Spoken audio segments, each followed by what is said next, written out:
เฮามาพบพอกับสาวคู่ต่างอีกเนาะในชั่วโมงนี้เป็นชั่วโมงวิชาภาษาลาวสาวคู่จะมาพาล้านอ่านคำศัพท์ตามหูภาพมีสอเสือสอสิงสอเสือสอสงเนาะก่อนจะเข้าสู่บทเรียนสาวคู่จะพาล้านสร้างบรรยากาศโดยการร้องเพลงก่อนเพลงนี้มีชื่อว่าแตนแตนแตนเนาะเฮามาร้องพร้อมกับสาวคู่ต่างในตบมือไปพร้อมกันเนาะพวกหลานแตนแตนแตนขับรถอีแตนหมุนพวงมาลัย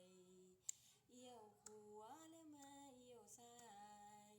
เอี่ยวขวาแล้วมาเอี่ยวซ้ายหมุนพวงมาลัยเอี่ยวไปเอี่ยวมาโจะพึมพึมพึมโจะพึมพึมโอ้ยชุ่มเชยนะพวกหลานเนาะ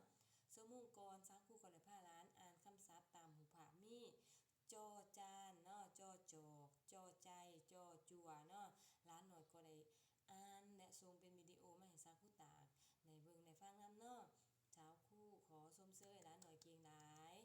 โดยเพื่อบ่เป็นการเสียเวลาเนาะเฮามาเข้าสู่บทเรียนเฮาเลยเนาะว่ามีหูภาพแนวใดและอ่านออกเสียงแนวใดเนาะเฮามาสังเกตนำกันเด้อพวกร้านหน่อยตั้งใจฟังเด้อสาวคู่จะอ่านให้ร้านหน่อยได้ฟังก่อนสอสอสอเสือสอสอเสือนี่แม่นตัวเสือเนาะตัวเสือแม่นอาศัยอยู่ในป่าเนาะสอเสือสอเสือแม่นอาศัยอยู่ในป่าเนาะพวกหลานโอ้ยมาเบิ่งหูภาพต่อไปสอสอสิงสิงสิงสอสิงนี่แม่นตัวสิงเนาะตัวสิงมีขนเต็มโตเนาะพวกหลานเนาะสอสิงสิงสอสอเสือเสือเสือนี่แม่นเสือเนาะเอาไว้ใส่เสือแม่นสีเขียวเนาะพวกหลานเนาะสอเสือเสือ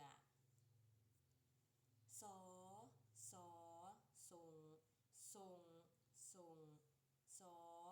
สอส่งนี่แม่นส่งเอาไว้ใส่เนาะส่งสีเหลืองสอส่งมาฟังน้ำสาวผู้ตาอีกเตือนหนึ่งเนาะของร้านเนาะตั้งใจฟังเด้อสอสอสอเสือสอเสือนี่เมนตัวเสือเนาะตัวเสือเมนสีเหลืองเนาะตัวไล่ๆสอเสือเสือสอสอสิงสิงสิงนี่เมนตัวสิงเนาะสอสอเสือเสือเสือเสือสีเขียวเนาะเสือเอาไว้ใส่สอสอเสือสอสอสอส่งส่งส่งเมนสีเหลืองเนาะส่งก็เอาไว้ใส่เนาะพวกร้านหน่อยฟังท่านอยู่บ่และสังเกตเบิ่งหูฟังน้ำสาคู่ตาท่านอยู่บ่เนาะเฮามาเบิ่งน้ำสาคู่ตาอีกเนาะแล้วร้านหน่อยตั้งใจฟังเด้อว่าสาคู่จะอ่านให้ฟังเนาะสอสอสอเสือเสือสอ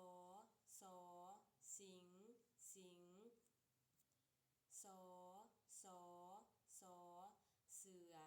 เสือเสือสอสอสอส่งส่งส่งนี่แม่นส่งเอาไว้ใส่เนาะพวกหลานเนาะโดยเฮามาทวนขึ้นอีกทีนึงเนาะร้านหน่อยมาอ่านน้ำสาคู่ต่างเนาะเฮามาอ่านพร้อมกันเนาะพวกร้านว่าจะอ่านออกเสียงแนวใดโดยสอสอสอเสือเสือเสือสอสอสอสิงสิงสิงสอสอสอ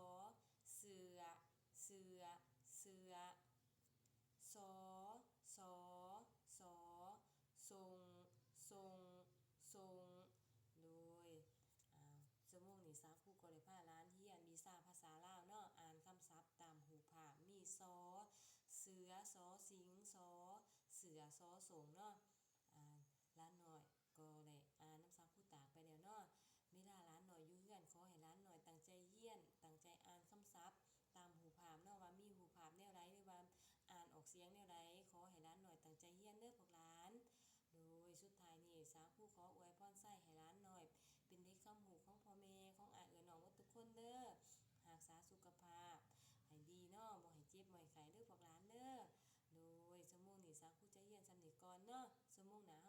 กันไหม